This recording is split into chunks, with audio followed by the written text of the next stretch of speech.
Hola a todos. Sabemos que Perú está en una zona donde la tierra, pues, se mueve seguido, ¿no? Así es una realidad con la que convivimos. Y por eso, pensar en cómo aguantan nuestros edificios, híjole, no es un lujo, es básico para la seguridad. Es como si armáramos una torre de bloques, ¿no? Hay que saber hacerla para que resista una buena sacudida. Exactamente. Y para eso tenemos una guía que es fundamental aquí en Perú. La norma técnica es 030 de diseño sismo resistente. La versión de 2019 con sus ajustes. Claro. Y hoy justo vamos a clavarnos en los métodos que propone esta norma para analizar cómo se va a comportar un edificio cuando tiemble. Perfecto. Entremos en materia. Pero antes de ver los métodos así uno por uno, ¿cuál es la idea? La filosofía detrás de la norma.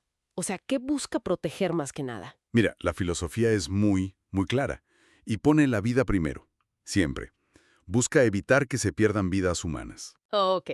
También asegurar que los servicios esenciales, como hospitales o bomberos, sigan funcionando después de un sismo fuerte. Y bueno, claro, minimizar los daños a la propiedad. Entiendo. Acepta, digamos, que pueda haber daños que se puedan reparar en sismos moderados, pero el objetivo así irrenunciable es que no colapse la estructura en sismos severos. Entendido. La seguridad de la gente es lo primerito. Entonces, ¿cómo llevamos eso al análisis de las estructuras? ¿Qué consideraciones generales hay que tener antes de aplicar un método u otro? Bueno, algo básico, fundamental, es que el análisis tiene que ver el impacto del sismo en las dos direcciones horizontales principales. Pensemos en X y en Y, ¿no? Claro. Porque los sismos, pues, no atacan en una sola dirección, ¿verdad? Son caóticos. Si el edificio es regular, con una forma sencilla, chances se pueden analizar por separado. Ajá. Pero si la estructura es irregular, ahí sí hay que buscar la dirección que le cause más problemas. O sea, la más desfavorable. O sea, no solo el empujón de lado a lado, como decíamos con la torre. He visto que también se mencionan fuerzas verticales, sobre todo en partes como, no sé, vigas muy largas o balcones volados o elementos pretensados. Exacto. Y lo importante ahí, fíjate, es que esas fuerzas verticales no se analizan solitas. Deben considerarse actuando al mismo tiempo que las horizontales Ah, ok. y buscando la combinación que resulte más crítica para el diseño. Es un intento, digamos, de simular de forma más realista lo que pasa en un terremoto de verdad. Tiene todo el sentido, es un escenario más completo. Con estas bases ya claras, ¿cuáles son los caminos, los procedimientos de análisis que nos da la norma? Pues mira, la norma define tres procedimientos principales. El primero es el análisis estático. A veces le llaman también de fuerzas estáticas equivalentes. Este suena como el más directo, ¿no? Es como si representáramos todo el movimiento del sismo con un solo empujón, calculado para cada piso de nuestra torre de bloques. Esa es una buena analogía, sí. Se calculan fuerzas horizontales fijas para cada nivel. Se aplican más o menos en su centro de masa y son proporcionales a cuánto pesa ese piso y los de arriba. Pero ojo, no se puede usar siempre. Ah, ok. Cuando sí y cuando no. En la zona sísmica 1, que es la de menor peligro sísmico, aplica para cualquier edificio prácticamente. Pero en las zonas 2, 3 y 4, que son las de mayor peligro, Ajá. ahí solo se permite para edificios regulares de hasta 30 metros de altura. O también para edificios que usan muros de carga, ya sean de concreto o de albañilería, que no pasen de 15 metros. Y estos últimos incluso si son algo irregulares. Y ahí seguro entra alguna fórmula importante, ¿no?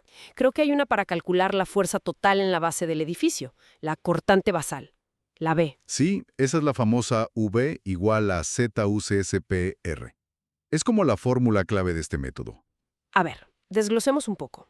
Z es la zona, U el uso. Exacto. Z es la zona sísmica.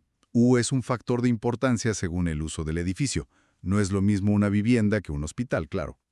C es el factor de amplificación sísmica, que depende mucho del tipo de suelo.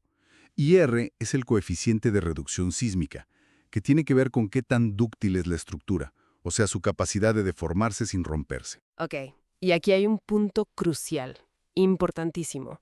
La norma te exige que la relación C entre R, CR, no sea menor a 0.11. 0.11. ¿Por qué ese límite? Funciona como un seguro, digamos, es una resistencia lateral mínima obligatoria.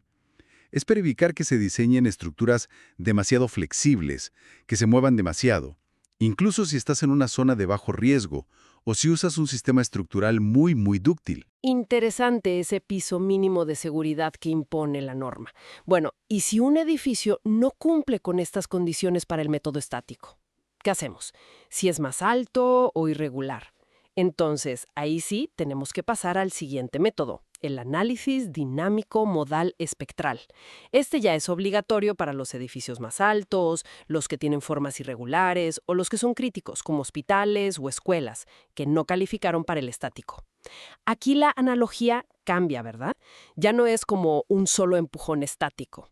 Es más bien modelar cómo vibra el edificio completo. Quizás como las distintas notas o vibraciones de una cuerda de guitarra cuando la tocas. Es una excelente forma de verlo, sí. Muy buena analogía. Se analiza la estructura considerando sus diferentes modos de vibrar, sus formas naturales de moverse. Modos de vibrar. Sí.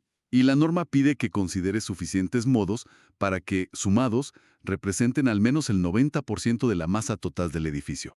Y como mínimo, tienes que incluir los 3 primeros modos principales en cada dirección, X e Y. Entiendo. Es más detallado. Claro, este método captura mucho mejor el comportamiento real, que suele ser más complejo, sobre todo en estructuras altas o con geometrías, complicadas, ¿no? Suena bastante más preciso para esos casos. Ok, nos queda un tercer método en la lista. El análisis dinámico tiempo-historia. Este suena como el más avanzado, ¿o no? Es avanzado, sí, es sofisticado, pero aquí hay que tener cuidado y entender bien su papel.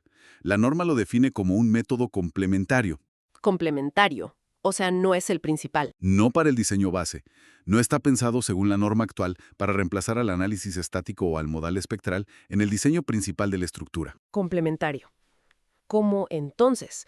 Siguiendo con las analogías, sería como tomar un modelo digital de nuestra torre en la compu y ponerle encima un video, un registro de un terremoto real, para ver qué le pasa. Exactamente, esa es la idea. Haz de cuenta que sometes el modelo matemático del edificio a registros de aceleraciones de sismos reales que ya ocurrieron, o incluso sismos simulados. ¡Guau! Estos análisis pueden ser muy detallados.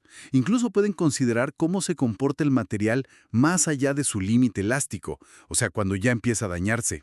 Se usa para verificar o para afinar los resultados que obtuviste con los otros métodos. Ah, ya veo. ¿Como una doble verificación? Algo así. Se suelen usar varios registros sísmicos diferentes, bien escogidos y ajustados, escalados, decimos técnicamente, para ese análisis. Es una herramienta muy potente para confirmar que un diseño es adecuado, pero no es el punto de partida obligatorio para diseñar según la norma. Perfectamente claro. Entonces, para recapitular un poco, tenemos el método estático, que es más simple para ciertas estructuras regulares y no muy altas. Luego, el dinámico modal espectral, que es más general y necesario para las estructuras complejas o altas. Y finalmente el tiempo-historia, que es como una verificación avanzada y complementaria. Exacto.